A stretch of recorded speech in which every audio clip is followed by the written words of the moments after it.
عليكم ورحمة الله وبركاته. سبحانك يا رب، الحمد لله ثم الحمد لله. اللهم صل وسلم وبارك على الحبيب المصطفى. I ask you all inshallah to make salat ala Rasulillah. Subhanahu. Subhanahu. Listen to the ocean. Listen to the waves crashing. Look up and look at the stars of His. Look at the creation of Allah Azza wa Jal. Look at the billions of grains of sand that you are sitting on. And look at the trees that surround us. Subhanak ya Rab. Subhanak ya Rab, that all of His creation, be it the earth, be it the ocean, be it the trees, be it the animals, be it insan, be it the jinn, be it the prophets, be it the angels, be it Jibreel, be it Israfil, everything is dead except Allah Azza wa Jal. Everything is dead. Everything is dead except Allah Azza wa Jal. Nothing moves, nothing stops, nothing makes, and nothing breaks except by His will. Subhanak ya Rab. This dunya, millions of light years, you know those little dots, they're millions of light years away. Millions. Some of them don't even exist anymore, but their light is traveling so far a distance. It could have died 1,000,000 years ago and you will continue to see its light. That's how far away it is. Subhanak ya Rab. Subhanak ya Rab. Rasulullah sallallahu alaihi wasallam told his companions, I see what you don't see, and I hear what you don't hear. Verily the heavens have squeaked, they're creaking, overloaded.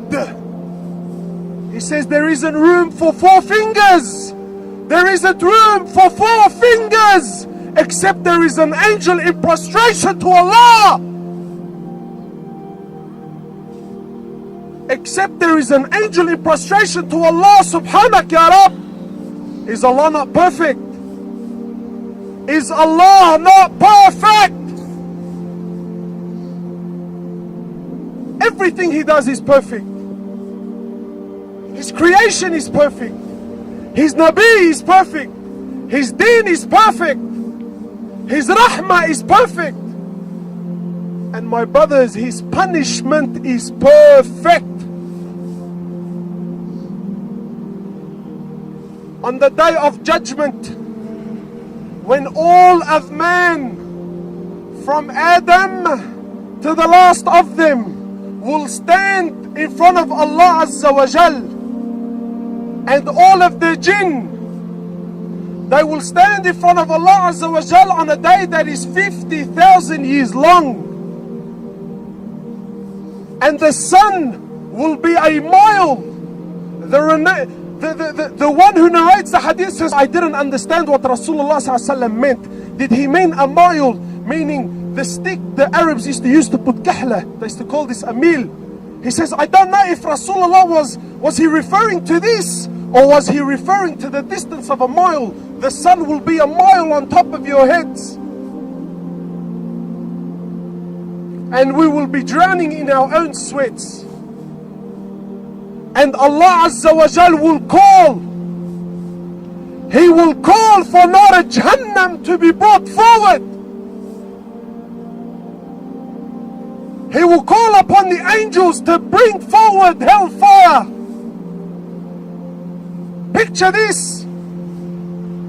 Picture this.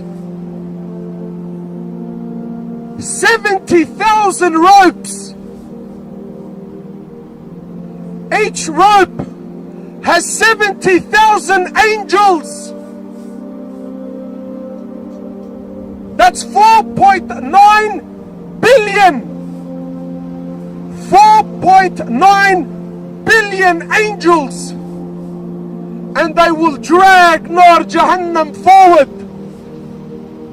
They will bring it as they have been commanded. They will bring it forward. And we will be watching. We will be watching. When Nar Jahannam sees the disbelievers and the sinners for the first time, it will burst in anger. It will burst in anger. Such a sound. Allah is perfect in everything He does, and He's perfect in His punishment. What can I tell you about Nar Jahannam? What can I tell you? Rasulullah ﷺ was sitting with his companions and they heard a sound. He says to them, did you hear that? They said to him, yes, Ya Rasulullah. He said to him, do you know what it is? They said to him, Wallahu wa Rasulu a'lam. He said to him, this is a rock that was thrown into hellfire 70 years ago, and only now did it reach the bottom. Only now did it reach the bottom. How big? 4.9 billion. But that's not the scary thing. Allah Azza wa Jal is promising Nar Jahannam that you will be full. I will fill you up. Halim talaqti, He says to it. Are you full? Is there any more room? And it says to him, Hal min mazid, bring it on. Is there any more? Is there any more? This is what I was designed for. This is what I was created for. Bring them on. Is there any more?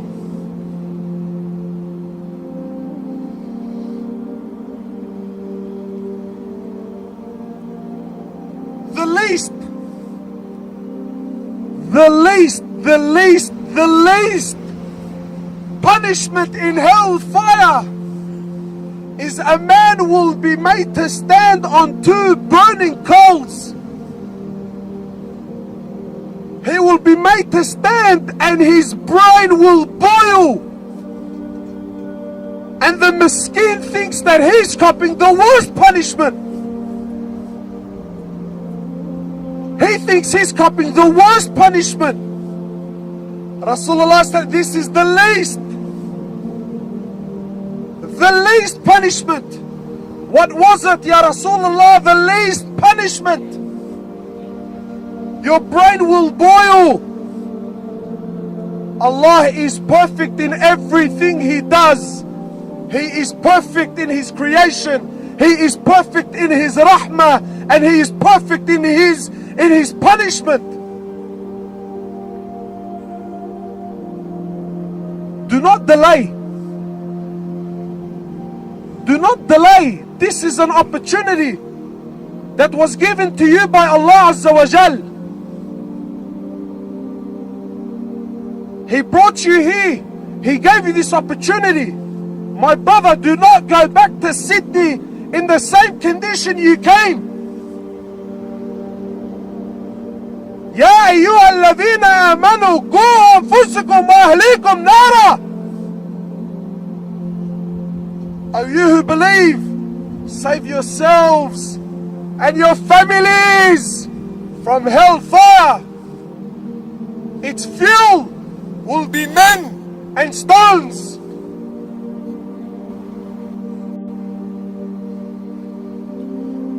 Do not delay. This is the time. May Allah subhanahu wa ta'ala have mercy upon us all and forgive us all. Inshallah, Ameen.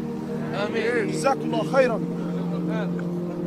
Allahu Akbar. Wallahi, brothers, after these beautiful talks and reminders, that I know that none of you doubt that each one of these brothers had spoken from their heart. I know that these talks are coming straight from the heart to the heart. And every single one of us now is sitting down and comprehending and thinking and saying, you know what, it's true, it's true, it's true, it's true. But what's next? What's next? Are we going to go back after what we've heard? After this beautiful feeling that some of us never ever felt this beautiful feeling ever in their lives. Wallahi, there are people dying just to get this feeling that you are getting right now. Why is it you that at this camp? Why is it me that Allah had gathered us here tonight? On a night which is night full of corruption. People disobey Allah, drink alcohol, commit sex and do this and do that. And Allah Azza wa Jalla wanted this group of believers to get together for the sake of Allah, to remind themselves of Allah, to remind themselves about the day of judgment, to remind themselves about the love of Allah and His Messenger. Why is it me? Why is it you that we're here? Isn't that alone? Isn't that alone worth to thank Allah subhanahu wa ta'ala to the day of judgment? Doesn't Allah Azza wa Jalla deserve to be thanked? I ask you about Allah, is your Lord Allah worthy of being disobeyed?